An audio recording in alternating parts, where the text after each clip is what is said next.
Bye bye. Kanchana, ఏమిటలా warning అని ఇవ్వకుండా వెళ్ళిపోతానంటావు? ఏమిటో అంత urgent? My dear Vasu, urgent కాక ఇవాళే పరీక్షలన్నీ ముగిశాయి. రేపటికల్లా నేను ఇల్లు చేరకపోతే ఎల్లుండి కల్లా మా నాన్నగారు వచ్చేస్తారు. ఇప్పటికే బెంగ పెట్టుకొని ఉంటారు పాపం మా నాన్న. పాపం నేను. సరిగా కాంచనా, మరి ఈ వియోగం ఇంకా ఎన్ని యుగాల దాకాను? పరీక్ష తప్పితే మళ్ళీ జూను, పాస్ అయితే పెళ్లికి.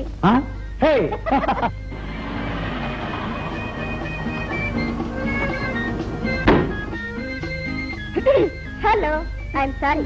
మీ ప్రేమాయణం అడ్డొచ్చినందుకు క్షమించండి. అక్క, ఇవాళ ప్రయాణం ఉన్నట్టా లేనట్టా? సారీ రత్న, ఇదిగో వచ్చేస్తున్నాను. వస్తాను బాసు. రత్నమాల, ఆ టాక్సీ ఎందుకు? నా కారులో దిగబెడతాను. అబ్బే, మీకెందుకు లేండి ఆ శ్రమ. శ్రమేమిటి, అది మహాభాగ్యం. ఏదో మిమ్మల్ని హాస్టల్ దాకా దిగబెట్టినట్టు ఉంటుంది. అబ్బెబ్బే, హాస్టల్ దాకా వస్తే స్టేషన్ దాకా రావనిపిస్తుంది, స్టేషన్ దాకా వస్తే ఊరి దాకా రావనిపిస్తుంది, ఊరి దాకా వస్తే ఇంటి దాకా రావనిపిస్తుంది, ఇంటి గుమ్మం దాకా వస్తే టాటా బై బై. వస్తాను. ఇద్దరు ప్రేమికులను విడదీస్తున్నావో వెంకట రత్నమాల, నువ్వు జీవితంలో ఒకసారైనా ప్రేమించి చూడు. అప్పుడు గాని విరహంలో ఉన్న బాధ ఏమిటో నీకు అర్థం కాదు. ఇది నీకు నా శాపం.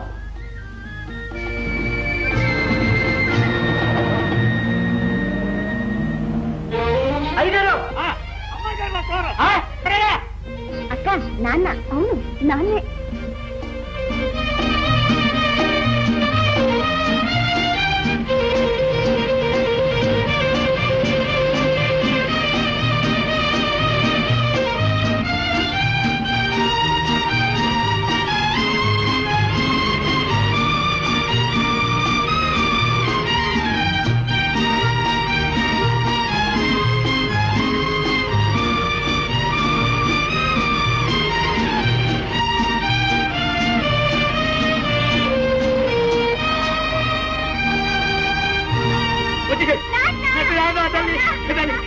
వచ్చేసారమ్మా?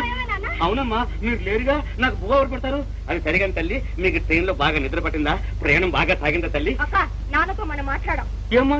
మరి స్టేషన్కి వస్తానని రాకుండా ఎందుకని అడుగుతున్నాడు చూడు.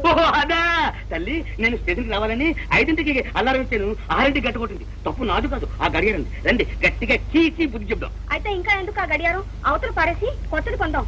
కొత్తది కొందాం, కానీ పారదు పారేది తల్లి. అబ్బా, ఇంకా ఎందుకు నా ముసలి గడియారం? అమ్మలు, ఈ గడియారం కూడా ముసలిదైపోతుందిగా, దీన్ని కూడా పారేస్తారా? ఊరికేనే అన్నానులే నాన్న. రండమ్మా రండమ్మా, రండి రండి. చాలా సంతోషం తల్లి, ఇవాళ నాకు పండగలా ఉంది. పరీక్షలు బాగా రాశారా? ఈ సంవత్సరం పాస్ అవుతారా? అన్నట్టు హాస్టల్లో భోజనం బాగుందా? లేకపోతే చెప్పండి, వేరే బంగాళా తీసుకుని వంట మనిషిని ఏర్పాటు చేసేస్తాను. అదే ఎందుకులే నాన్న, అక్కర్లేదులే నాన్న, అన్నిటి హాస్టల్ సదుపాయంగా ఉంది కదక్క. అన్నట్టు అన్నయ్య నాన్న వాడు మన లోకంలో లేడు తల్లి. సినిమా పిచ్చి పెట్టుకుంది, 1,00,000 కోట్లలో మునిగి తెలుస్తున్నాడు. వండర్ఫుల్, లక్షల కోట్లు కురుస్తున్నాయి, జలపాతాలు వచ్చి పడతాయి. Picture hit. అన్నయ్య, నిన్నే మేము వచ్చేసాం అన్నయ్య. ఓహో అన్నయ్య, ఓహో మీరు వచ్చారా? Good, very good. ఏమిటన్నయ్య ఇది? 6 నెలల తర్వాత ఇంటికి తిరిగి వస్తే ఒక్క నిమిషం మాట్లాడకూడదు? అయ్యో బాబాయ్, ఒక్క నిమిషం అంటే వేలకు 1000 రూపాయలు. No time. సాయంకాలం 3 గంటలకు కనిపించండి. 3 నుంచి 4 దాకా జనంతో మాట్లాడతాం. ఏమిటో అంత వల్లమన్నారు అది అబ్బాయి గారికి. తెలియటలా? పిక్చర్ తీస్తున్నా. ఓహో ప్రొడక్షన్స్, ఓహో ప్రొడక్షన్స్. నీ ముఖంగా ఉంది. ఉందా? నా మొహంలా ఉంటే పిక్చర్ హిట్టే. రేపటి నుంచి నాది బాక్స్ ఆఫీస్ ప్రైస్. నా పిక్చర్ రిలీజ్ అయిందంటే జనం ఓహో ఓహో అంటారుగా, అందుకని వాళ్ళందరికంటే ముందర మనమే వేద్దామని ఈ పేరు పెట్టాను. మనం ఏం చేసినా వెనకాల ఫిట్టింగ్ ఉంటుందిలే. సరే గాని డబ్బుందా? మన బాబు సొమ్ముందిగా. మన బాబు అయితే కర్ర తిరగేసి గడ్డి విరగేసి. ఇంతకి పిక్చర్ పేరేమిటో? పిక్చర్ చూసే వాళ్ళు అడగాల్సిన ప్రశ్న అది. పేరు లేదు, నో నేమ్, పేరు పెట్టలే. కథ ఎవరు, డైరెక్టర్ ఎవరు, మ్యూజిక్ ఎవరు? ఇంత వాడిని నేను ఉండగా ఇవన్నీ ఇంకోటి చేస్తాడా? ఇక చూడండి, పెట్టుబడి హీరోయిన్ తప్ప మిగతావన్నీ నేనే.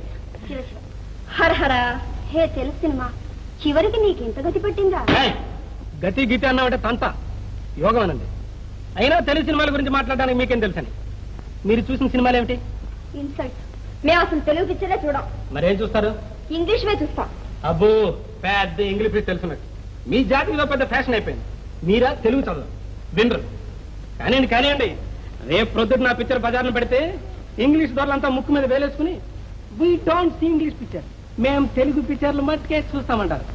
అప్పుడు చచ్చినట్టు మీరు కూడా నా పిక్చర్ క్యూలో నిలబడి టికెట్లు దొరక. ఆ పరిస్థితి వస్తే అసలు సినిమాలు చూడటమే మానేస్తాం అంతే. చూడకపోతే పండే టైం అంతా పాడు చేశారు. పండే అయినా మనకే అక్క